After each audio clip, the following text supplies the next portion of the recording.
J'ai commencé mon parcours professionnel par la restauration collective.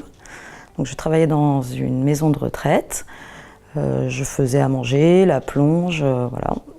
Et puis je suis tombée malade et j'ai pas pu continuer de travailler dans ce secteur d'activité. Du coup,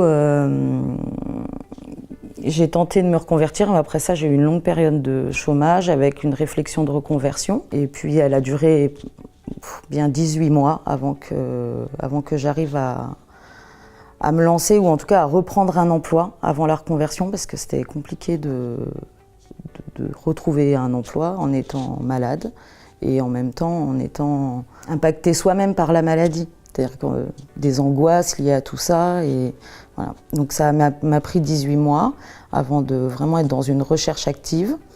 Et puis je me suis dit que, avec l'aide de mes médecins, qu'une reconnaissance de travailleur handicapé pourrait m'ouvrir des portes. Donc du coup, je me suis lancée, j'ai demandé un dossier qui a été écrit par mon médecin. J'ai mis du temps à l'envoyer à la MDPH. Et puis un jour, un déclic. Et puis j'ai fini par envoyer le dossier avec la description de mon projet professionnel, là où je souhaitais travailler, ce que je souhaitais faire comme profession, enfin voilà, tout mon projet, presque mon projet de vie. J'ai mis 18 mois pour reprendre, enfin en tout cas avoir l'envie de reprendre un travail, non pas parce que j'ai perdu mon emploi, mais parce que je ne me sentais plus la capacité de le faire. En fait, moi je suis partie de mon emploi, j'ai démissionné de la maison de retraite parce que je sentais une incompatibilité et je ne souhaitais pas être malade. Donc je n'ai pas souhaité l'arrêt maladie, j'ai préféré m'en aller. Parce que c'était trop compliqué pour moi à accepter à ce moment-là, quoi. J'avais vraiment besoin de temps pour accepter, faire le deuil aussi d'une vie sans maladie, de m'abattre un peu sur moi-même pour pouvoir rebondir. Ouais. Il a été difficile pour moi de déposer le dossier de demande de reconnaissance de travailleur handicapé pour plusieurs raisons. Tout d'abord parce qu'il fallait être en capacité d'accepter d'être malade. Il fallait que je déculpabilise aussi, parce qu'une fois que j'ai accepté d'être malade, je ne me sentais plus malade. Donc, ce qui fait que j'ai eu du mal à me dire que je pouvais être handicapée. Cette culpabilité, elle venait aussi du fait que j'ai travaillé avec des personnes qui étaient porteuses de handicap et que je ne me reconnaissais pas dans ces personnes. Et j'avais l'impression pas de leur voler quelque chose, mais de pas y avoir droit, du fait que j'avais pas cette sensation d'être handicapée. La RQTH m'a apporté beaucoup de bénéfices. D'abord, elle m'a permis de trouver un travail, donc à l'opposé de ce que je faisais, parce que je travaillais dans les maisons de retraite. Après, j'ai, grâce à la RQTH, pu travailler dans l'éducation nationale avec les enfants. Donc j'étais employée de vie scolaire pendant 6 années et je me suis vraiment épanouie dans ce milieu. J'ai repris confiance en moi parce que même si la maladie était acceptée, la RQTH, ma reconnaissance avait été validée, mon projet de vie accepté aussi pour la RQTH. Moi j'ai repris confiance en moi, j'ai retrouvé mes capacités. Et en ça a été bénéfique. Et ça n'aurait pas pu être possible sans la reconnaissance de travailleurs handicapés, parce que je n'avais aucune expérience dans l'éducation nationale et que c'est justement cette RQTH qui m'a ouvert ses portes. Suite à ce travail dans l'éducation nationale, j'ai eu très envie de travailler dans le secteur du social. Et c'est encore une fois grâce à une reconnaissance de travailleurs handicapés que j'ai pu, à l'issue de mon contrat, bénéficier d'aide pour reprendre une formation qualifiante. Quand je travaillais dans l'éducation nationale, j'ai eu une fonction d'accompagnement d'enfants déscolarisés que l'éducation nationale et les parents souhaitaient réintégrer dans un milieu ordinaire. Et j'ai eu pour mission d'accompagner ces enfants.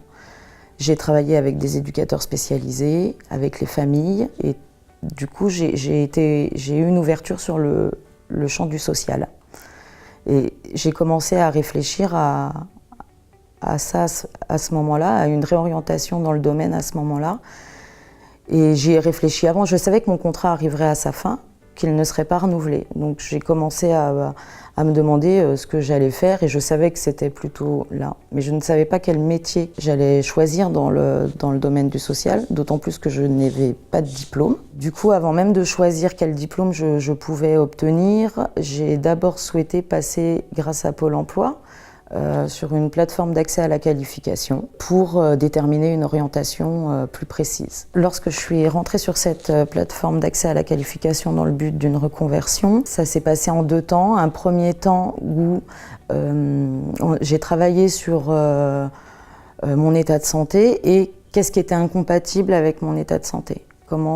Quel métier je ne pouvais pas faire, ce que je pouvais faire, et particulièrement dans le domaine du sanitaire et social. Et une fois que je m'étais fixée sur un métier, qui est le métier de moniteur-éducateur, eh bien, j'ai pu plus approfondir sur quel était le métier à travers des stages. Et c'est comme ça que j'ai pu tester moi-même la compatibilité avec mon état de santé. Grâce à la RQTH, j'ai bénéficié d'un financement pour une réorientation. Donc, comme je disais,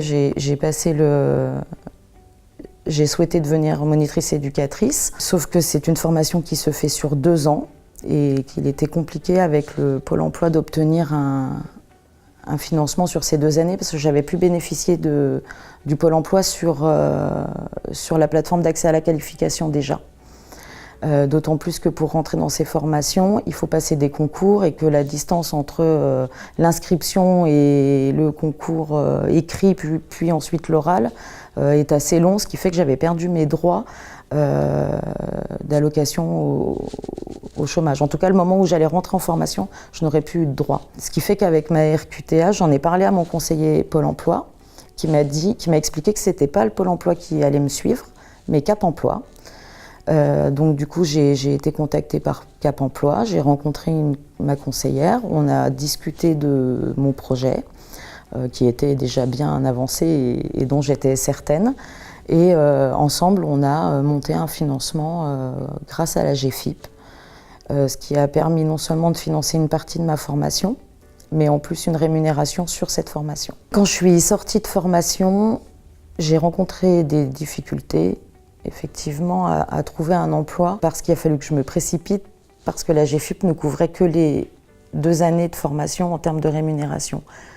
Donc une fois que j'ai passé mon diplôme, je n'avais plus de rémunération. Je ne pouvais plus prétendre à Pôle emploi et j'ai pas eu d'aide de la GFIP.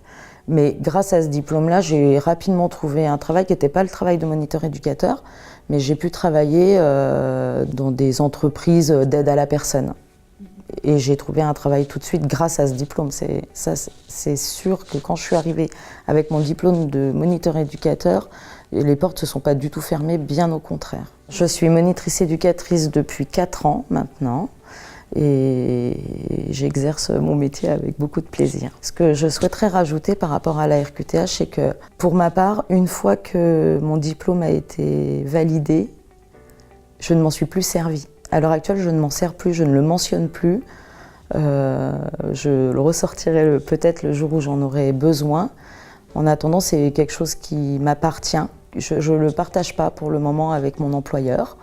Le jour où j'en aurai besoin, je le ferai savoir, mais il était important pour moi que je sois recrutée pour mes compétences et pas parce que ça pouvait apporter un plus à l'entreprise. Voilà. Ça, c'était très important pour moi de ne pas le mentionner, ce que je n'avais encore pas fait, puisque quand j'ai postulé dans l'éducation nationale, c'est la RQTH qui m'a aidée à y rentrer.